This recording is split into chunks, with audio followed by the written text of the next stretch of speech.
les gens qui sont sur vos frontières ou tout près de vos frontières, le Rwanda et l'Ouganda, je précise, en allant commencer par Matadi et Kitona.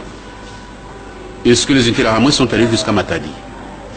Ils ont voulu l'enverser le pouvoir et s'occuper du Congo, exploiter les matières premières du Congo. On n'est pas dupe.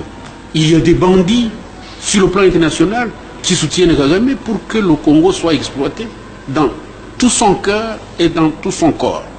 Donc là, les couloirs vis-à-vis des Interahamwe, je nie franchement. Les Interahamwe n'ont pas une force qui puisse préoccuper toute la communauté internationale jusqu'au point où on en est aujourd'hui. Mais je pense que Kagame a beaucoup d'ambition. Il croit que le Rwanda n'est pas suffisant pour lui. C'est pourquoi on parle des histoires de Berlin 2, des frontières perdues au Congo. Excusez-moi, c'est assez important, même très important, ce que vous êtes là, la remise en cause des frontières.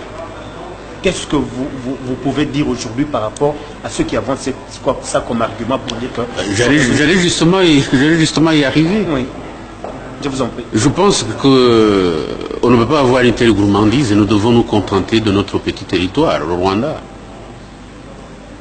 Alors, M. Kagame croit que le Rwanda n'est pas suffisant. Souvent, il a dit en anglais, it's like a district of Uganda. C'est comme une petite province de l'Ouganda. Donc, ce n'est pas suffisant pour lui. Et on doit aller chercher les frontières qui existaient avant 1885, lorsque la conférence de Berlin a été organisée. Qu'est-ce que cela veut dire? Ceci veut dire que nous devons engager une bataille contre le Congo, mais ne l'engagez pas contre l'Ouganda, puisqu'il y a une partie du territoire rwandais qui est en Ouganda, qu'on appelle le Bufumbira. Ils n'en parlent jamais.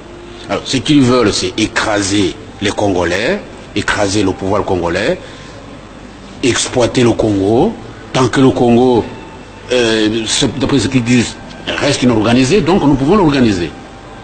Et comme ils ont cet appui de ce qu'ils veulent les appuyer, dire, oh, écoutez, ce sont les meilleurs organisateurs qu'on ait vus en Afrique.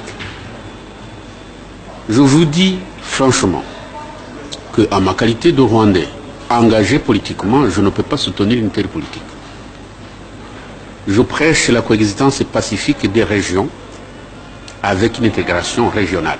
Autrement dit, le Rwanda, le Congo, le Burundi, l'Ouganda peuvent vivre ensemble sans se disputer sur ces frontières-là.